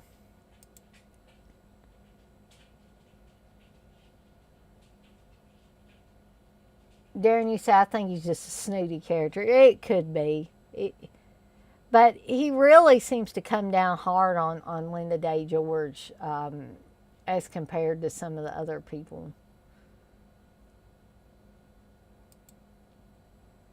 Now she's going to the dean's place, his little apartment or whatever you want to call it.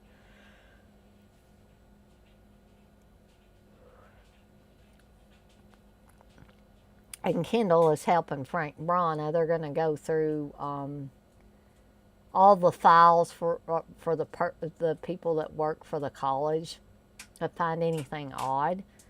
And you'll notice that they're eating Wendy's at one time.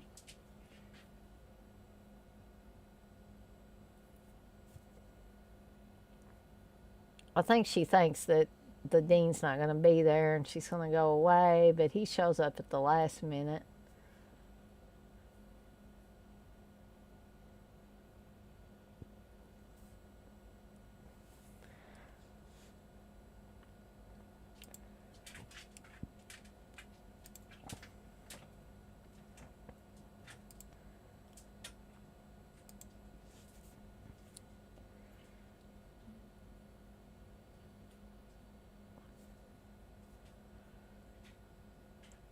Oh, goodness, guys. I'm sorry I keep yawning. I thought that this orange juice would help some, but perhaps I'm just tired.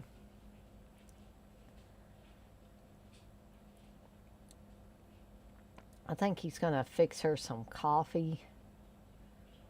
And they make a comment about, she says she likes the cream. And he says, well, this is New England, of course, which is supposed to be. It's supposed to be Boston. That's some ugly wallpaper. I don't like that wallpaper, really, to be honest. Ugh, saccharine. Nasty. Hate saccharine.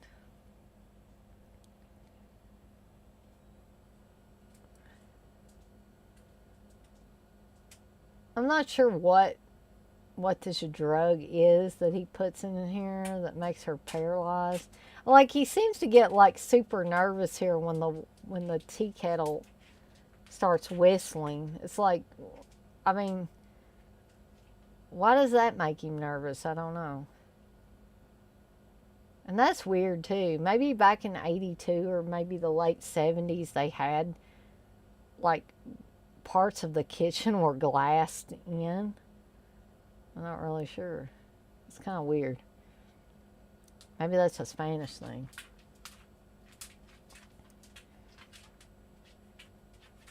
And then I guess she was thinking about, getting out while the getting was good because she seems awful nervous.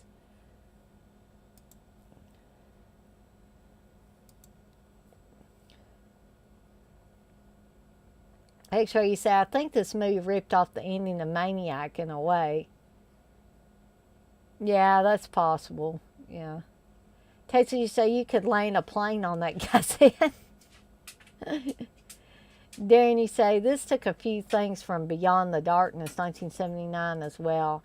Yeah, I see several different things that look oddly familiar.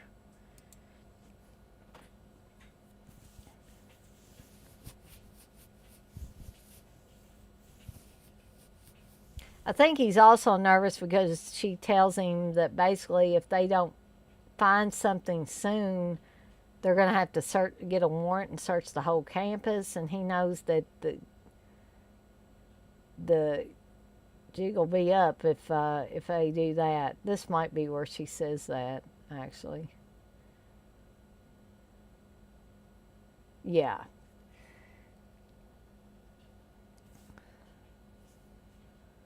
He's like, oh no, I got to do something here. It's okay if I give her an overdose of this. Yeah, that's fine. There's the Wendy's stuff. Like, he's chowing down on them damn Wendy's fries there. Kendall's found something, of course. Leave it to Kendall to find something that nobody else would find. And that's going to lead them to the killer.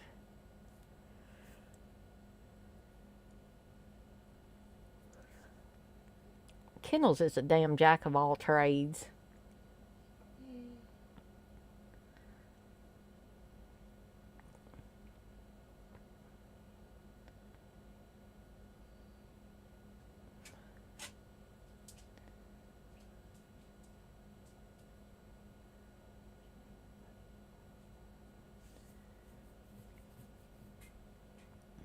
That's a little bit better sweater than what Kendall had earlier.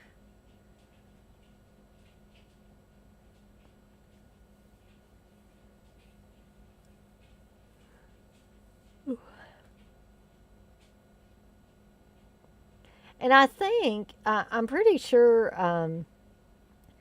Christopher George's character mentions lollipops on here.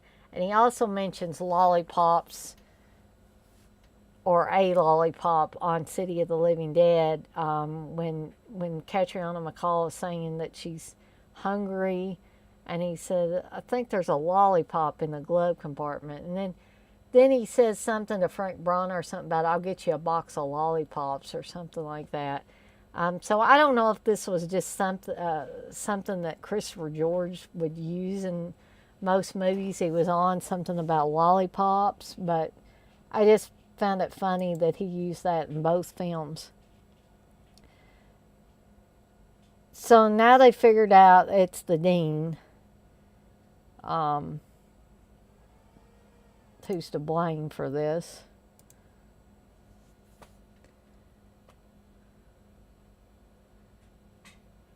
Darren, you said this does it better, though. Yeah, in a lot of ways it does, even though I like Beyond the Darkness. Texas, you said they got a Leslie Nielsen look-alike. Right.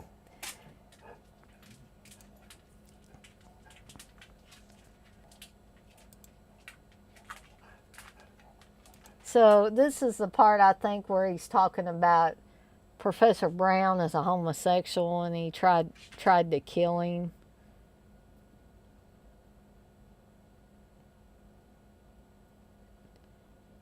And Linda Day George is starting to feel weird. Whatever this drug is, it paralyzes her.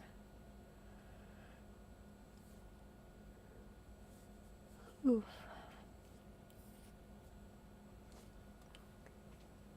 Brandon, are you wanting to watch Pieces?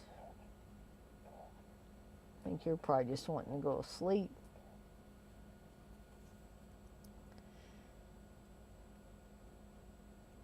I love this part too because of how excited he is over her feet. He's like, my creation's finally going to be completed.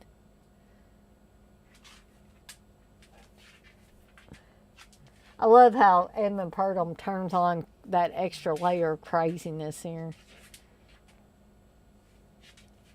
There Christopher George is again with his cigar unlit. He's basically chewing on it.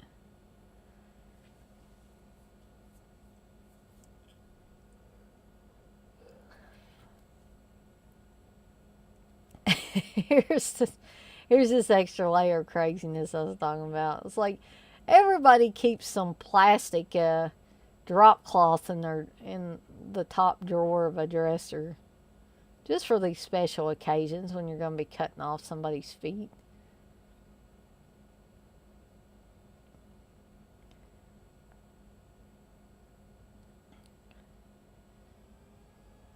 Oh, wait, we gotta wait for Christopher George. Yeah, okay. And some more Keystone cops. He's got his black gloves on. He's got his knife. See, he's not going to use the chainsaw for this either. This is a very delicate operation, so he's got to use the knife. This is really good, the glinting of the light off of the knife blade.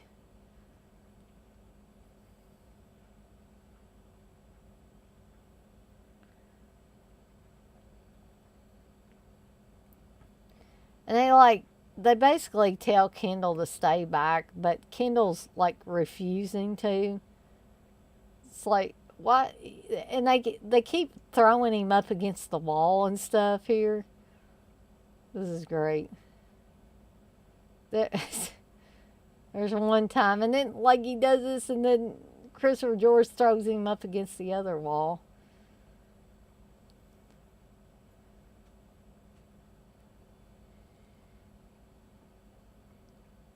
Kendall's like, I just want to be cool. It'll help me get more chicks.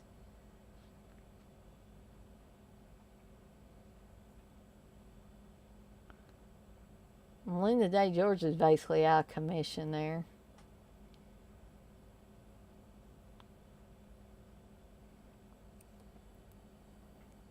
And Edmund Purdum's hiding behind that curtain.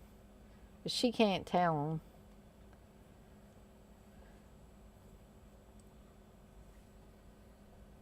Ooh.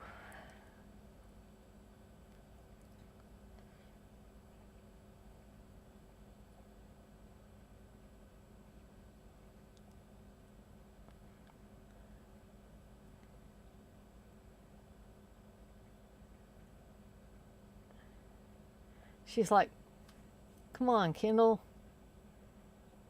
Look behind you.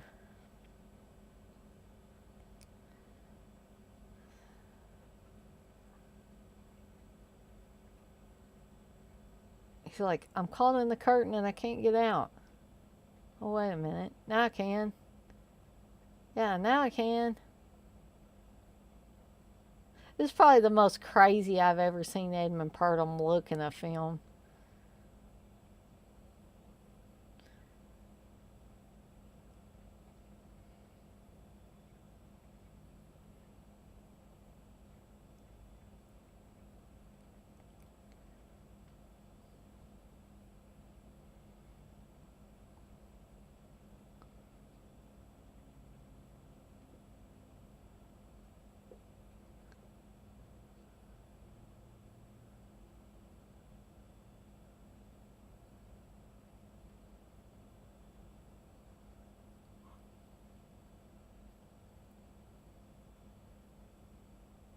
Come on, Kendall.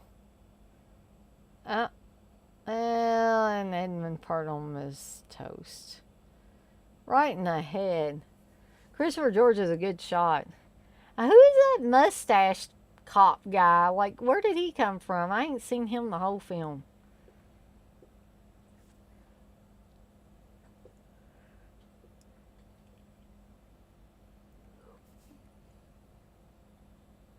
This is a movie that has multiple shock twist endings, which I like. You know, I wouldn't want every movie to be this way, but I think this is really cool how they did it. You keep thinking things are over, and it's not.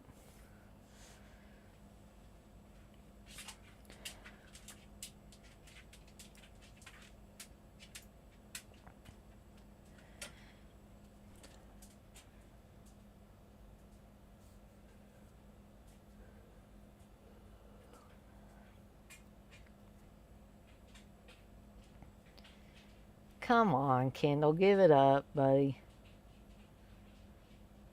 Go find your college groupies.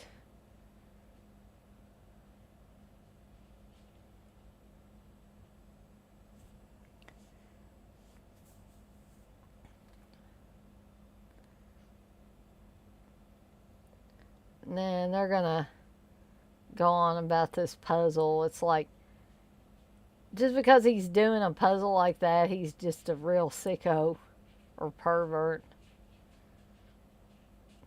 Okay, so here's one of the shocks.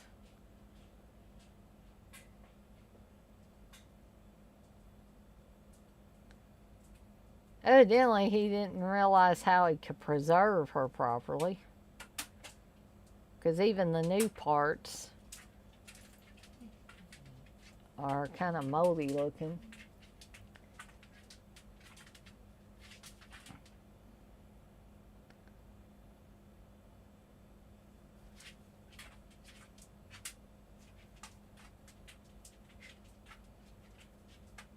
And then, once again, if you might be thinking, if you were watching this for the first time, this is going to be the final shot and everything's going to be okay. Kendall's going to get away scot-free. And no, this is a literal ball buster. And there is a great final shot of the film. I love that shot. So I'm going to switch back to the chat now because we are at the credit sequence. Darren, you said Quentin Tarantino would have loved those feet. Oh, definitely. Jason, you say Tarantino is a foot freak. He is. He definitely is. Darren, you say, wouldn't you check the whole room? Yeah, exactly. Darren, you said that mustache cop came straight out of a porno. Yeah, he must have walked over from the porno that was being filmed next door. Derek, you say dick rip. Yep. Darren, you said that's always a good time. Texas said Night of the Beast. So, I really hope y'all enjoyed this. I'm thinking that, yeah, that's officially the end of pieces on my version. But I do hope y'all enjoyed this watch along. I'm not planning on having another watch along until September, but keep your eyes peeled because I may, who knows, I may decide to move the Blood Hook one up, and have it. But that all depends on how my health is, how things go with that. Jason, you say it's great because it makes no sense. It doesn't have to.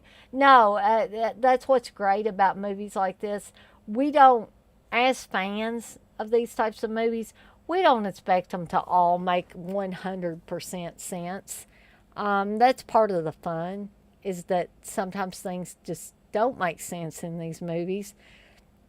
And for me, at least, it makes them even more enjoyable. But it's a little bit shy of 8 o'clock. I may stay on here for about 3 more minutes until 8 o'clock. Yes, Body Count 1986 is on YouTube, Jason. That's one I haven't watched for a little bit. I think the last time I watched it with Steve. But if you guys want to, make any comments, suggestions, if you've got a suggestion for a future watch along that we haven't discussed, that would be great. Just you can let me know. You can also let me know if this was the shittiest watch along that you've been to, because I know I'm not, and I'm not fishing for any compliments. I'm just saying I know I'm not the best at these. I just do the best that I possibly can on there and try to make them entertaining. I would love to get Steve to do one of these watch-alongs with me. Unfortunately, he wasn't feeling up to it last night, and he definitely wasn't going to do it tonight because he has to go to work in the morning. Dirk, you say, have you dug into that Tenebrae 4K special features Yellow Fever? I have not yet, just yet, Dirk, but I plan to soon. Probably not tonight because unfortunately, these after effects from COVID are just, sapping my energy. So I enjoyed doing this, but then after that, I'm just done. And all I can do is just sit there and just watch something that I don't have to concentrate too much on. And a documentary like that, I would really like to pay attention to and hopefully not fall asleep during, just because my body's so wiped out. So perhaps I can watch it. I'm off on Wednesday because I have two different appointments that I've got to go to, or virtual appointments that I got to go to. So perhaps I can dig into it on Wednesday. Um, Texas, you're saying New Year's Evil for January? Yeah, I don't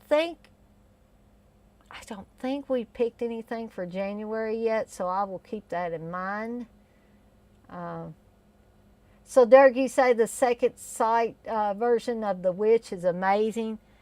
Now I wish I had gotten it. And now might be a difficult time to try to get it. They may be sold out. But I'm glad to know that you were able to get it and that it is amazing. Okay, so guys, it is now officially 8 o'clock, so I think I'm going to call it a night. I'm going to take my shower. I think I'm going to fix me I've got some cook and serve chocolate pudding that's got my name written all over it. It's sugar free, of course, but it doesn't really matter with pudding. I can't really tell the difference. So I'm looking forward to that, and I think I'm just going to veg out for a little bit before bedtime. Um, Jason, I'm glad you enjoyed the watch along. Uh, Doug, you say, I know someone who has four, Dana. Just let me know if you want one. Do you know, Dirk, offhand how much they're selling it for? Because I may have to wait a bit if it's. I think the ones I saw for sale were like $60. So um, if they still have any in a couple of weeks when I get paid again, I may very well consider getting one. But yeah, if you wouldn't care checking into how much they want for their copies that they have, I'd be greatly appreciative. You have a good night too, Darren. I'll see you next time. Um, Thanks, Texas. I'm glad it was awesome for you, and it was great to see all of you guys too. Okay, Dirk, I appreciate that. Very, very much so. And with that being said, I am going to skedaddle on out of here, and I will see you guys on the flip side. Thanks again, guys, for joining me for this Pieces Watch Along. Um, thanks, Dirk. I'm glad you enjoyed it. Bye for now, guys.